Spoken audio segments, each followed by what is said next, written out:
Hello and welcome to Branding for Impact, a podcast of bite-sized branding and business tips to help you make an impact your own way. I'm your host, Roseanne, designer, dog lover, Hong Konger, and founder of Prism Creative.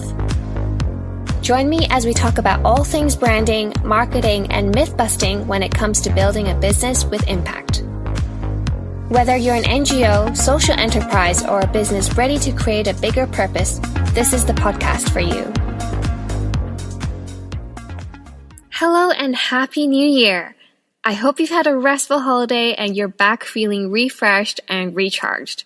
I know I definitely needed that time off. Over the holidays, I gathered your burning questions around branding, and I have to say they were a little bit different to what I expected.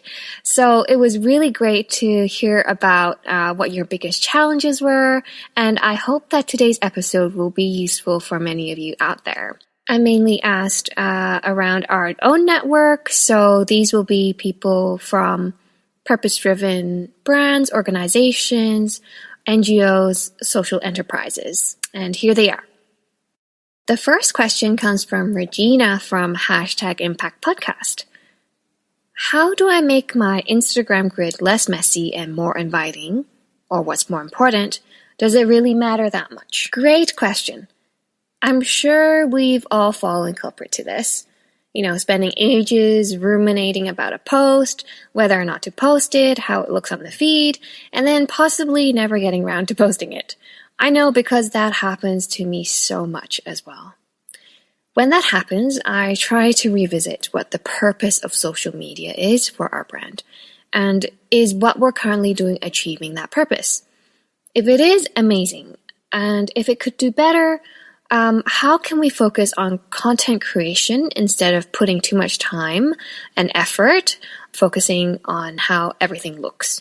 Because chances are your current followers won't even look at your entire feed.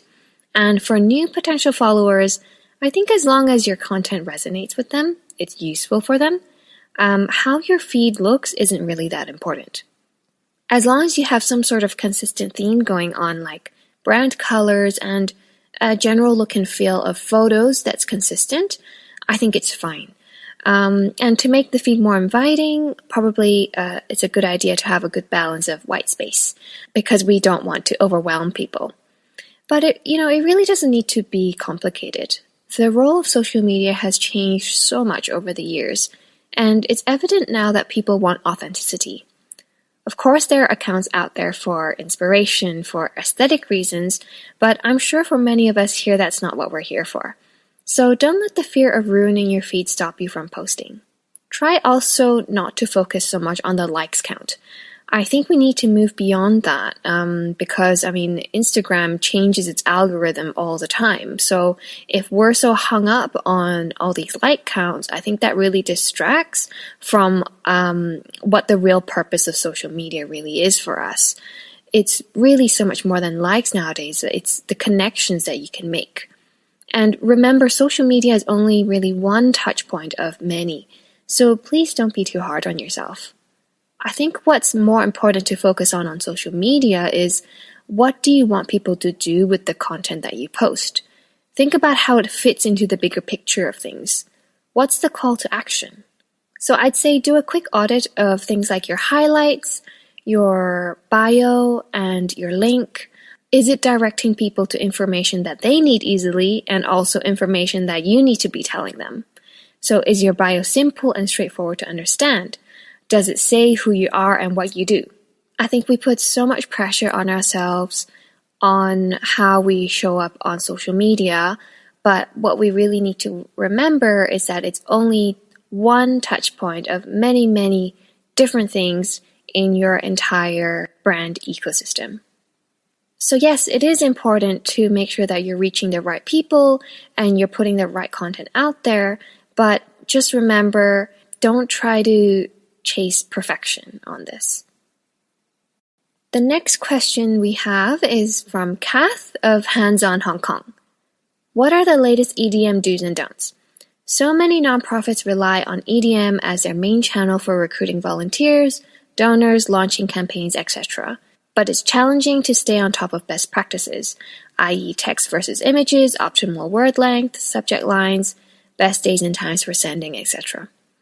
Great question, Cath. I think very similar to how I answered Regina's question.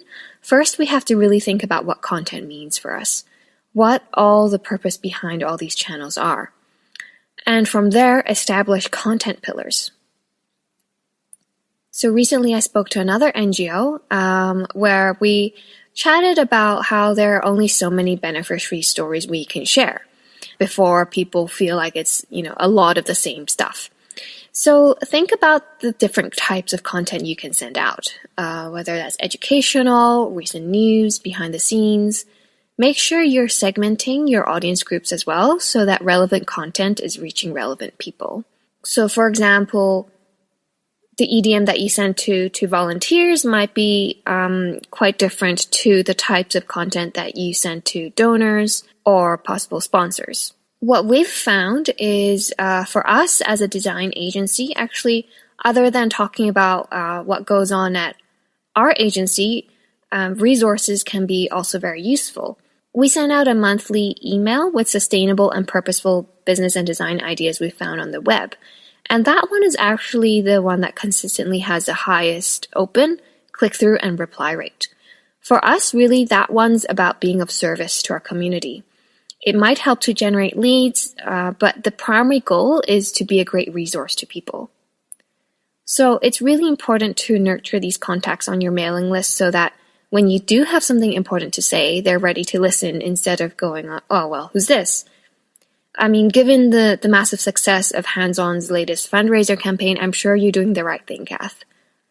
To answer more of the specific technical questions that you had around best practices, make sure you're making use of your platform's functions that often help you analyze the best times to send your email out. And, they tell you as well if your subject line is too long. Make use of the data that you have already. Have a look at whether people view more on desktop or mobile, because that might change how you design the email. Also, one thing that's become quite interesting to analyze are click maps. So if you're on MailChimp, you can go back into the campaign's analytics and see where people have clicked on the most. This is really useful, so you see where people start to drop off on an email. And also to test if for the same content, whether most people have clicked on the image, the button, or the link. It's also a great way to check if there's been any broken links or places where you might not have thought needed to be linked, but then you get people clicking on it and it directs them to nowhere. That has definitely happened to us before, but it's all a learning process. Lastly, content-wise, try to make it skimmable. If you have a large chunk of text, make sure you also create subtitles and bold them, so even just skimming, people can just get the gist of it. Our next question is from Karen of StyliCollective. How do you create a brand story when there is none to base off of, or it's just not a very interesting one? So this actually happens more often than you'd think. Creating a brand story doesn't come naturally to everyone, and it's totally okay if you're feeling stuck. That's what we're here for. I think the important thing to recognize about a brand story is it's not actually an external facing thing. If I'm honest, no one's actually really going to read and remember you by your brand story. It's again only one part of a whole ecosystem of your brand. So what's a brand story really for then? Personally, I feel it's more for internal alignment. I can't recite Uber's brand story. And I can't tell you what Visa or MasterCard's brand stories are either. But for me, they're functional brands, part of my everyday. But how they got there was having a clear path of who they are as a brand and how they deliver to their customers. Whether you're a big team, or perhaps a pair of founders, or even just one founder. From my experience, helping our clients craft their brand story brings them a sense of clarity, and with that comes confidence. Clarity about who they are and what their focus is, so that everyone is on the same page. A lot of times clients come to us with all these ideas, about how they started the brand, their vision for the future, and they try to pack as much possible into the story. They want everything in it. But our job is to take all this information and filter and organize it in a way that's digestible for them, so that they're very clear about what they stand for. And there's no formula to creating a brand story. Yes, most times, because we're working with purpose-driven brands, it's quite obvious how that story will be built. It will be most likely around the vision, how they help make the world a better place, bring better health, better education, but sometimes it's not about that. Some brands are really more about the experience or product itself, and that's totally okay too. We recently completed branding for a new spa, and we just kept it very simple. Really just about the experience you'd get with them and how you'd feel after the treatment. Nothing, like revolutionary or groundbreaking. Sometimes it's about the founders and how their life story led them to creating the brand. I even once wrote a poem for an interior designer for her brand story because I was so inspired by the poetic nature of her work. And I felt that that was the best way to represent her nature and values as a designer. So there's no right or wrong way to create a brand story. I think the important thing is for you to understand it and own it. Next up, we've got a question from someone who wishes to remain anonymous from an NGO. We can't secure funding because we don't have awareness, but it's hard to reach those niche markets organically without using paid posts. Catch-22 situation. I totally know what you mean. I know how hard it is when you're still in a growth phase and it feels like you're throwing yourself out there but not getting much of a response. I know how frustrating that can feel. When time and resources are stretched, whatever you do, focus on the right things and the right people. This means letting go of feeling like you have to do everything. Think about depth rather than breadth. Think, how can I achieve maximum results with a minimal amount of effort? We don't usually suggest paid advertising to clients that are just starting off because the results just don't really make it worth it. So it's not just you, trust me. It's only when you reach a certain size and already have that awareness in the market that you'll start to see results with paid posts. And that's because people recognize your brand. And that can take years of nurturing. I think, again, it's really important to see PR as relationship building. And I talk about this a lot in episode 3, 7 Ways Brand Building is a Lot Like Dating, where we focus on looking at the customer journey as a whole experience and really nurturing the lead rather than zooming in and spending all our time and efforts on one single touch point and feeling like it's a make it or break it. I think there's so much opportunity nowadays for more exciting and innovative ways to build brand awareness. And yes, COVID makes it really hard for us when we still have group gathering restrictions in place. But maybe you can also play that to your advantage. Think about guerrilla ways of marketing. I recently spoke to a PR partner who was so clever in doing just that. Now, for those of you who aren't familiar with the term guerrilla marketing, it's basically just a fancy term for spontaneous marketing. Remember that phase of the pandemic where everyone was suddenly making banana bread? Well, she jumped on that wave and sent a couple of influencers boxes of cake mix from a brand she's representing.